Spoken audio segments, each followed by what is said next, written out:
Salam damai sejahtera di dalam nama Tuhan Yesus Kristus. Firman Tuhan untuk kita baca, kita dengarkan, dan kita renungkan bersama dari surat Yakobus pasal 3 ayat 11 sampai 12. Adakah sumber memancarkan air tawar dan air pahit dari mata air yang sama?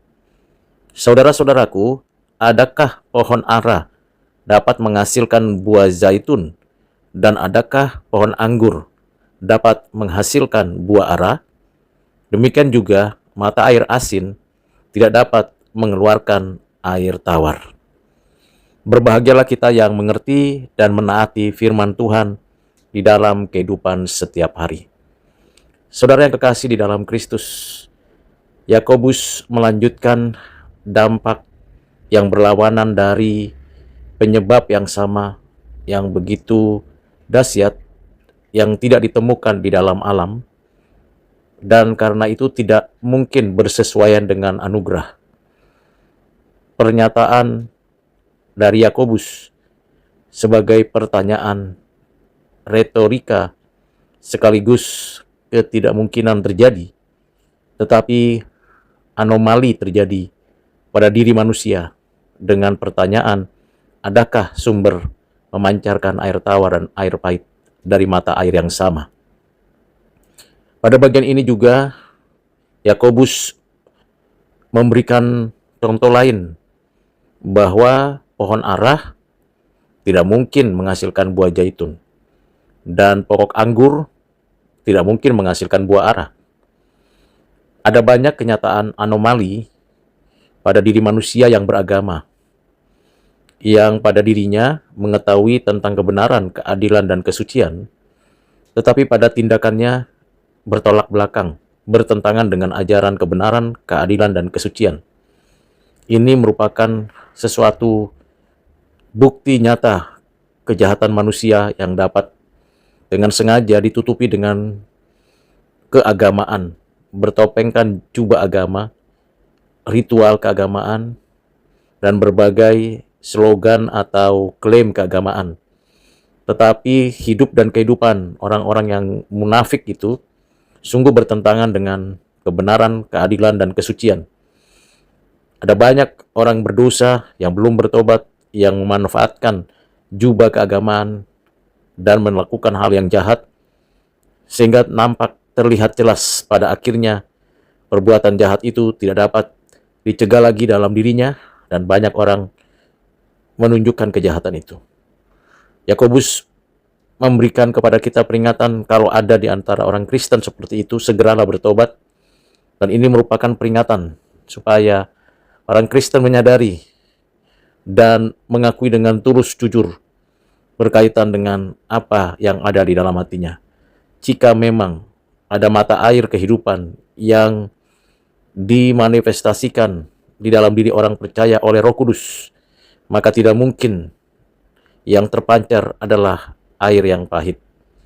Namun kenyataannya ada orang Kristen, beragama Kristen, berjubahkan ritual keagamaan Kristen, tetapi hidup dan kehidupannya seperti orang-orang kafir, penyembah berhala, munafik, dan fanatis, namun membenci sesama, mengutuki sesama, mencemari sesama, walaupun dirinya tahu dan sadar bahwa itu adalah perbuatan jahat, namun karena dirinya bukanlah orang yang memiliki mata air yang jernih dari Tuhan, sehingga tipu daya pada dirinya dan keadaannya yang masih berdosa di dalam dosa itu sungguh sebenarnya memancarkan air yang pahit dan buah yang rusak, sehingga tidak ada hidup dan kehidupan yang harmonis antara perkataan, perbuatan, pengertian, dan tindakan.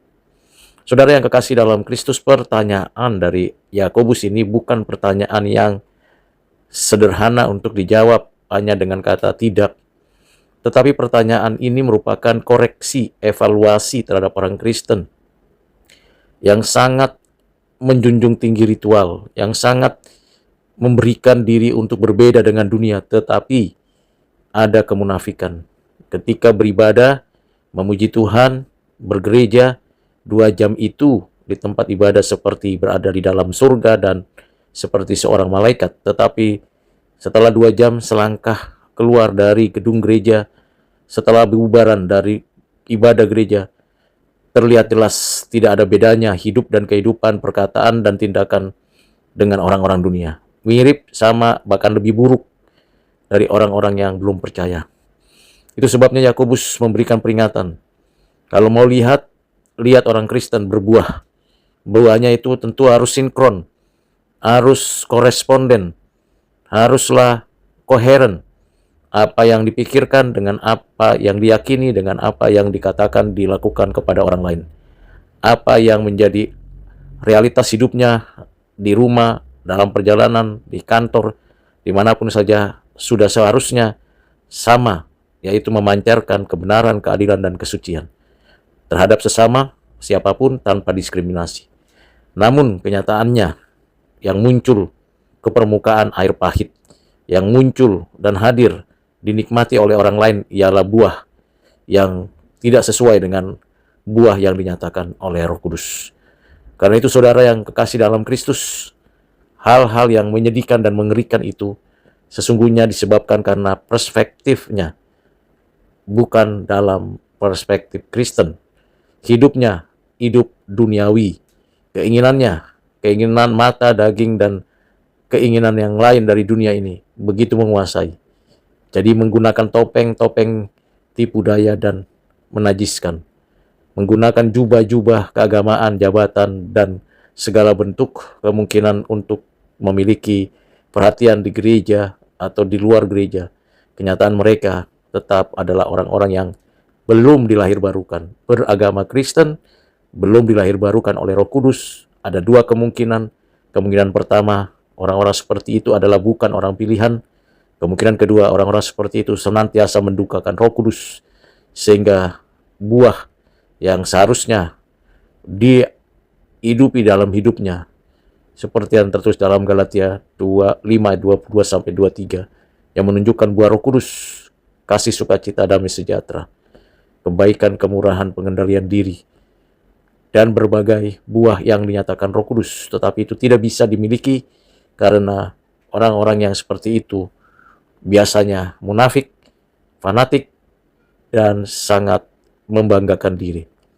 Saudara yang kekasih dalam Kristus, pada bagian ini juga Yakobus menanyakan kepada saudara-saudara di dalam Kristus untuk waspada, berhati-hati, dan berjaga-jaga. Karena ada banyak orang yang tampilnya seperti orang yang berbuah di dalam Kristus, tetapi kenyataannya itu buah bukanlah dari Allah, tetapi dari si jahat, dari dirinya yang jahat, dari kuasa kegelapan, dari dirinya yang bertindak tidak mengandalkan Tuhan. Karena itu saudara, mata air asin tidak dapat mengeluarkan air tawar. Yang jahat tidak akan mengeluarkan yang baik. Orang-orang yang cenderung hatinya berbuat jahat, berbuat culas, dan tidak sesuai dengan kehendak Tuhan, pastilah orang-orang itu adalah orang-orang yang jauh dari Tuhan. Dan perlulah kita membawa mereka kembali supaya memancarkan dari sumber mata air pengajaran yang mempengaruhi kebenaran dirinya, yang berdampak pada kesalehannya dan berdampak pada keadilannya. Kiranya Tuhan menolong saya dan saudara menjadi orang Kristen yang memancarkan air tawar, yang berbuah sesuai dengan pohon yang Tuhan tanamkan, dan tentunya kita percaya ada penyertaan Tuhan di dalam kita menghadapi kehidupan di dunia ini. Kiranya Tuhan Yesus menolong saya dan saudara menjadi pelaku firman dan diberkati oleh Tuhan. Amin.